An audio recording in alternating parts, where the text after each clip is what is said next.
புரிந்து கொள்ளாமல் இன்றைக்கு இஸ்லாமிய சமுதாயத்தில் இருக்கக்கூடிய வெளியில நடக்கக்கூடிய ஒரு தவறு என்ன தெரியுமா? அல் வத்தனியா. வத்தனியான தேசியவாதம். இஸ்லாமிய சமுதாயத்தில் முஸ்லிம்கள் மைனாரிட்டியாக வாழ்வதனால புரிந்து கொள்ளாமல் செய்கிறார்கள். அன்புள்ள சகோதரர்களே, இந்த உலகத்துடைய கட்டுப்பாடுகள், சிஸ்டங்கள், முறைமைகள் யாரோ வகுத்து வளர்த்து விட்டவைகள் நம்ம பார்க்கிறோம். யாரோ வகுத்து விட்டவைகள். மேற்கத்திய உலகத்தில் வளர்க்கப்பட்டவைகள் கிழக்கு உலகம் ஏத்துக்கல. கிழக்கு உலகத்தில் வளர்க்கப்பட்ட சில உலக சித்தாந்தங்கள் மேற்கு உலகத்தில் ஏற்றுக்கொள்ளப்படவில்லை. அங்க சிலர் தலைவர்களாகவும் வீரர்களாக இருக்கிறார்கள், இங்க சிலர் தலைவர்களாகவும் வீரர்களாக இருக்கிறார்கள். அது கம்யூனிசமாக இருக்கிறது, இது கேபிட்டலிசமாக இருக்கிறது. பார்த்துக் கொண்டிருக்கிறோம் உலகத்துடைய நடைமுறை. அவங்களும் ஒரு உள்ளுக்க பேச்சுவார்த்தைகள், அமைதிகள், அது இதுன்னு போய்கிட்டு நாடகம் ஆடுகிறார்கள் எல்லாம் நம்ம பார்க்கிறோம். எனவே இந்த உலக விதிகள் எல்லாம் ஒரே அமைப்புல நடக்கிறன்னு மட்டும் நம்ம என்ன செஞ்சிடக்கூடாது, நினைச்சிடக்கூடாது. உலகம் ஃபுல்லா இன்றைக்கு கிறிஸ்துவ கேலண்டர் தானே என்றாங்க. 40 கேலண்டர் என்ன செய்து உலகத்தில் இருக்குது நடைமுறையில்.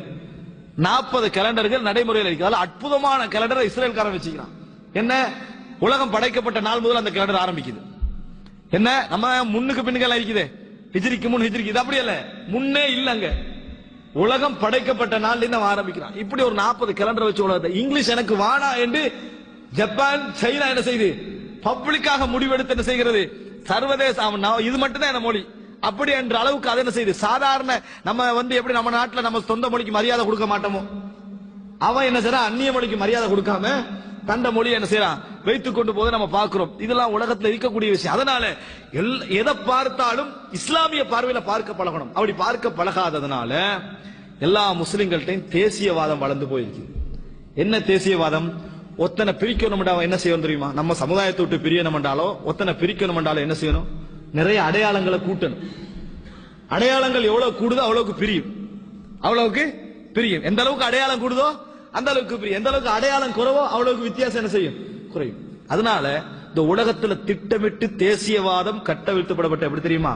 தேசிய பறவை, தேசிய மிருகம், விளங்கிட்டானே, இன்னும் வைக்கல, ஒன்று தான் வச்சுக்கிறாங்க. தேசிய மிருகம், தேசிய பறவை, தேசிய கொடி, தேசிய கீதம், என்னதுக்கு இது, தேசிய சின்னம். ஏன், நீ பிரிஞ்சே இருக்கணும், விளங்கிட்டா, நீ பிரிஞ்சே இருக்கணும் இடத்துக்கு போடப்பட்ட அடையாளங்கள் தான் இது.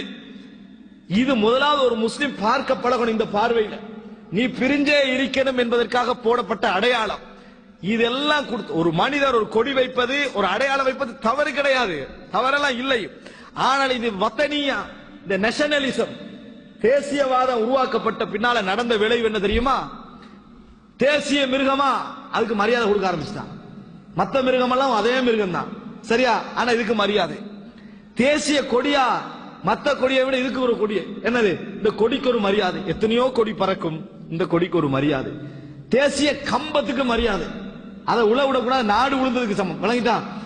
தேசிய கம்பத்துக்கு மரியாதை. தேசிய கீதை எவனோத்தம் பாடி விட்டது, விளங்கிட்டா, அது விட எழுமி நின்றது. சுதந்திர தினம், சுதந்திர தினம், அது என்ன சுதந்திர தினம்? சுதந்திர தினத்துக்கு இஸ்லாத்தின பார்வையில சுதந்திரம் ஒன்று இருக்குது.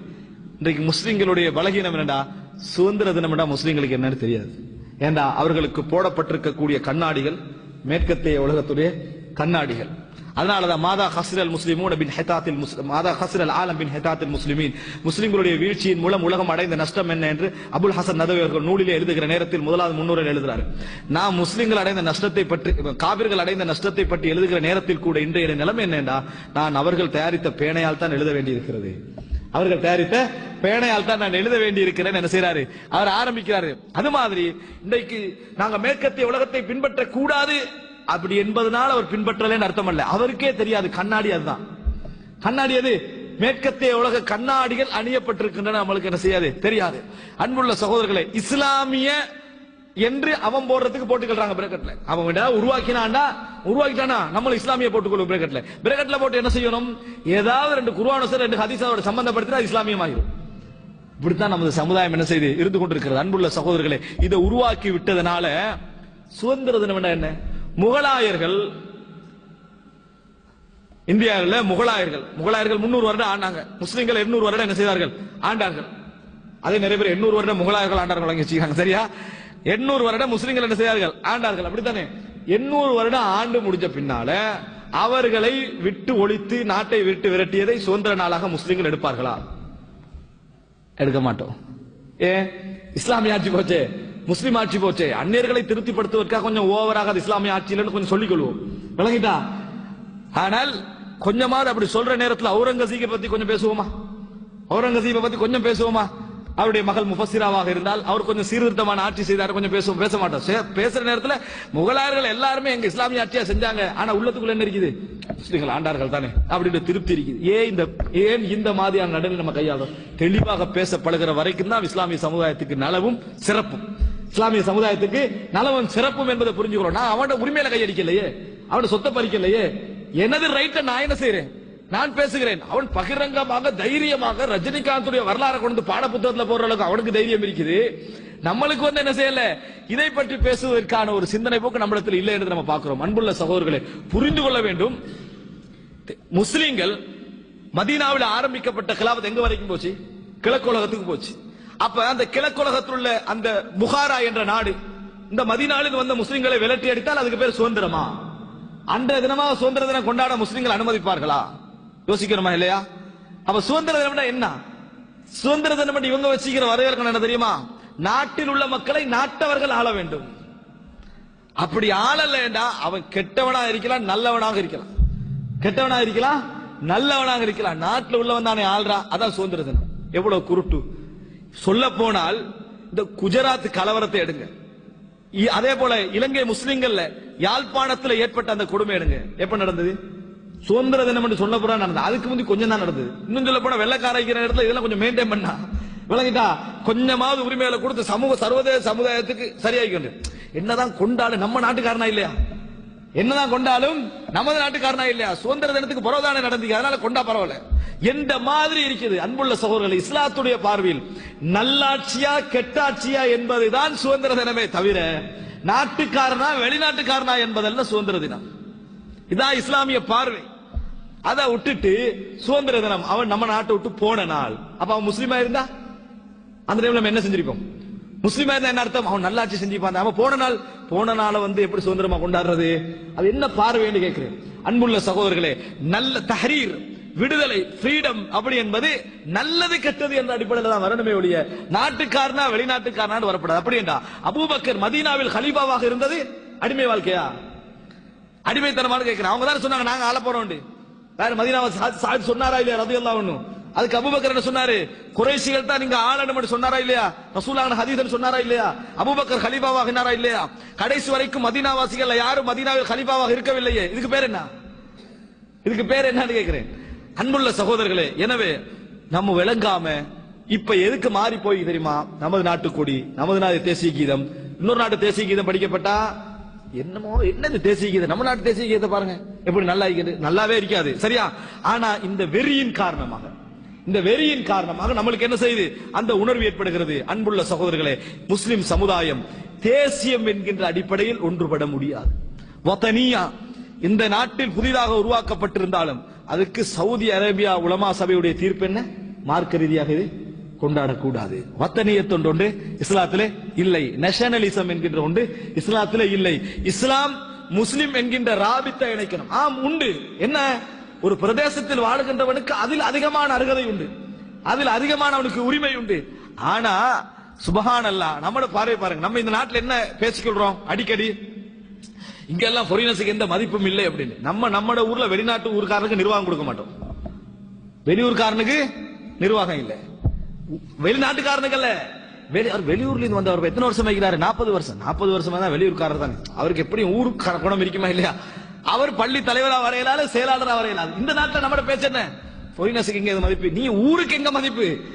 இன்னொரு ஊருக்கே நம்மகிட்ட மதிக்க நாங்க அது இல்லாம போகல. நம்மகிட்ட இன்னும் ஊர்வாதம் ராபிதா வந்தா வரத்தான நம்ம சொல்றோம். இன்னும் ராபிதா எதாக இருக்கணும்? தீனாக இருக்கிறாங்க ஊர்ல. அவ எந்த ஊர்ல இருந்து வந்தாலும் சரி, நல்லவரா முற்படுத்து, தவறானவரா பிற்படுத்து, இதுதான் தீன். இதுதான் ஒரு மூமினுடைய ராபித்தாக இருக்கணும். அதை விட்டு போட்டு இங்க திருத்திருக்கிறோம். இங்க இருந்தா அப்படி சொல்றது, நாட்டுக்கு போனா இங்க நம்மளுக்கு மதிப்பு இல்ல, பொறினசுக்கு தானே மதிப்பு அங்க சொல்றது. விளங்கிட்டா? இது நமது அளவுகோல்களில் ஏற்பட்ட தடுமாற்றம் எல்லாம் அல் வலா வல் வரா, நேசம் பகைமை என்பது எந்த அடிப்படையில் நடக்கணும் என்கின்ற பார்வை இல்லாததால் நடந்தது என்பதை புரிந்து கொள்ள வேண்டும். அன்புள்ள சகோதரர்களே, தேசியத்தை கொண்டாடுகிறோம் என்கின்ற பேரில் நம்ம என்ன செய்யறோம் தெரியுமா? ஒரு கெட்ட ஆட்சியாளன் இருக்கிற நாளை கொண்டாடுகிறோம், ஒரு தவறான ஆட்சியாளன் இருக்கிற நாளை கொண்டாடுகிறோம். அது என்ன சுதந்திரம் கேட்கிறேன்? நாட்டில அத்தனை கொடூரங்களையும் திரைமறைவுக்கு பின்னால் அரங்கேற்றக்கூடிய ஒருவர் இருக்கிற நாள் என்ன செய்யறோம்? என்ன கேட்டா தேசியம் என்று கொண்டாடுகிறோம். அன்புள்ள சகோதரர், ஒரு ஆட்சி மாறி இன்னொரு ஆட்சி வந்ததுக்காக வேண்டி அதை கொண்டாடுகிறோம். அங்க நேர்மையான ஆட்சி வந்ததுக்கு எந்த உத்தரவாதமும் இல்லை. எதனால் ஏற்பட்டது? நேஷனலிசம், வதனியா, தேசியவாதம். இதுவும் இன்றைக்கு அல் வலா வல் வரா எந்த அளவுக்கு இது ஆகிட்டு சில முஸ்லிம் அறிஞர்கள் பேச ஆரம்பிச்சிட்டாங்க. நாட்டுக்காக அல் வலா இருப்பது ஓகே, கூடும். ஏன்னா சவுதியில மக்கா மதீனா இருக்குது, தீன் இருக்குது, அதனால அதுக்காக என்ன செய்யலாம்? அல் வலா வல் வரா இருக்கலாம். இல்லை, மக்காவுக்கு எதிராக ரசூலுல்லாஹ் ஒரு காலம் இருந்தார்கள். ஏன் இருந்தார்கள்? மக்கா குஃபராக இருந்ததன் காரணமாக. மக்கா குஃபர்ல இருந்தது. ரசூலுல்லாஹ் அப்ப எதுக்கு நேசம் வச்சாங்க? மதீனாவுக்கு தான் என்ன செஞ்சாங்க? ரசூல் ஸல்லல்லாஹு அலைஹி வஸல்லம் அவர்கள் நேசம் வைத்தார்கள். எனவே இந்த உலகத்தில் எவ்வளவு புனிதமாக இருந்தாலும் அங்கே தீன் இல்லை என்றால், மார்க்கம் இல்லை என்றால், அதனோடு நமது பகைமை தெளிவாக என்ன செய்ய வேண்டும்? இருக்க வேண்டும். அதனால் தான் கடைசியாக அன்புள்ள சகோதரர்களே, அல்லாஹ் ரப்புல் ஆலமீன் குர்ஆனிலே சொல்லி காட்டுகிறான். அதாவது பெரும்பான்மையான மக்கள் குஃப்ரான மக்களுக்கு சொல்லுமாறு, தெளிவாக சொல்லுமாறு, குல் ஹல் தரப்பசூன பினா இல்லா இஹ்தல் ஹுஸ்னையே, முஸ்லிம்களாக எங்களிடத்தில் நீங்கள் இரண்டு நலவுகளில் ஒரு நலவை தவிர வேறு எதனை எதிர்பார்க்கிறீர்கள்? நாங்க முடியணும்னு நினைக்கிறீங்க, எங்களுக்கு எதிராக இருக்கிறீங்க, இந்த எதிர்ப்பில் நீங்க ரெண்டத்தான் எதிர்பார்க்கலாம். இதுதான் உலகத்துல. ஒன்றில் நாங்கள் கொல்லப்படுவோம், அது ரெண்டு நலவுல அது ஒரு நலவு. ஏன்? நாங்க ஷஹீதுகள், நாங்கள் சுஹதாக்கள். நீங்க எங்களை கொன்றீங்கன்னு சொன்னா நாங்க இந்த உலக வாழ்க்கையை நிரந்தரமா நினைக்கவே இல்லை, அதனால் நாங்கள் சுஹதாக்கள், அது ஒரு நலவு. இல்ல நாங்கள் வெற்றி பெறுவோம், அது உன்னளவு. இந்த ரெண்டை தவிர வேற எதனையும் உங்களால எங்களுக்கு என்ன செய்ய முடியாது, ஏற்படுத்த முடியாது என்று சொல்லுங்கள் என்று அல்லாஹ் தஆலா என்ன செய்யறான்? சொல்லி காட்டுகிறான். ஆக அன்புள்ள சகோதரர்களே, அல் வலா வல் பரா, நேசம் பகைமை என்பது தீன் என்ற ராபித்தால் வருகிறதா? இல்லாமல் எப்ப யோசிக்கங்க, எதுக்காவது நான் கொஞ்சம் சார்பா பேசுறேனா, எதுக்காவது நான் எதை ஒன்றா வச்சாவது நான் எதிர்த்து பேசுறேனா, அது என்னன்னு பாத்துருங்க, அது என்னன்னு பாத்துருங்க. இது அல்லாஹ் அங்கீகரிக்கிறதா, அல்லாஹ் விரும்புறான்னு பாத்துங்க.